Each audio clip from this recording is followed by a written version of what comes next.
Ces dizaines de milliards d'euros de scandaleux cadeaux pour les plus riches, des exonérations de cotisations sociales offertes aux patrons et des milliards détournés dans les paradis fiscaux. Alors que le gouvernement entend faire ratifier les ordonnances sur le code du travail par le Parlement, les premiers décrets d'application déjà parus ne font que renforcer la détermination des salariés, jeunes, retraités, à contester la loi travail XXL qui va protéger les employeurs au prud'homme en facilitant les licenciements abusifs, réduisant les missions des comités d'entreprise, supprimant les CHSCT.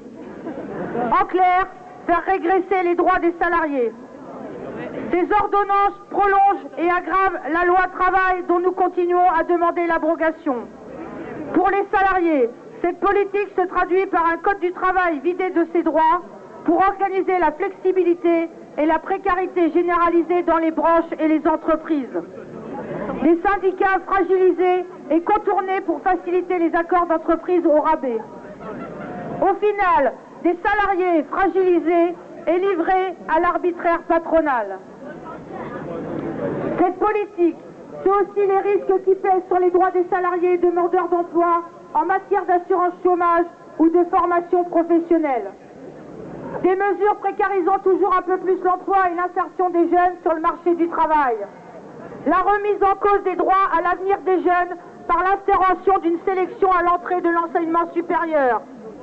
La modération salariale et l'augmentation de la CSG.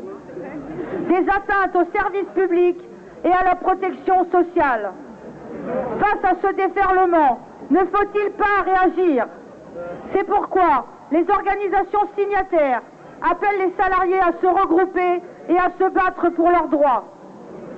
Depuis 6 mois, le rouleau compresseur attaque tous les pans de la société. La santé des salariés est sacrifiée sur l'autel des ordonnances. La jeunesse, char à canon de la politique macroniste. D'ailleurs, pour la jeunesse, toutes ces nouvelles réformes, qu'elles concernent les jeunes directement ou indirectement, ne sont rien d'autre qu'un immense affront contre leur avenir. La jeunesse demande au gouvernement simplement un peu plus de budget pour les études supérieures pour pouvoir pousser enfin les murs des amphithéâtres. Alors quel avenir pour la jeunesse, pour les lycéens de cette année 2017 qui voient aujourd'hui s'annoncer une nouvelle crise sociale de plus en plus forte? Alors quand on propose l'inversion de la hiérarchie des normes, quand on propose la sélection à l'université, la précarisation des emplois, la jeunesse répond tout simplement qu'elle continuera à lutter pour ses droits, pour la justice sociale et pour son avenir.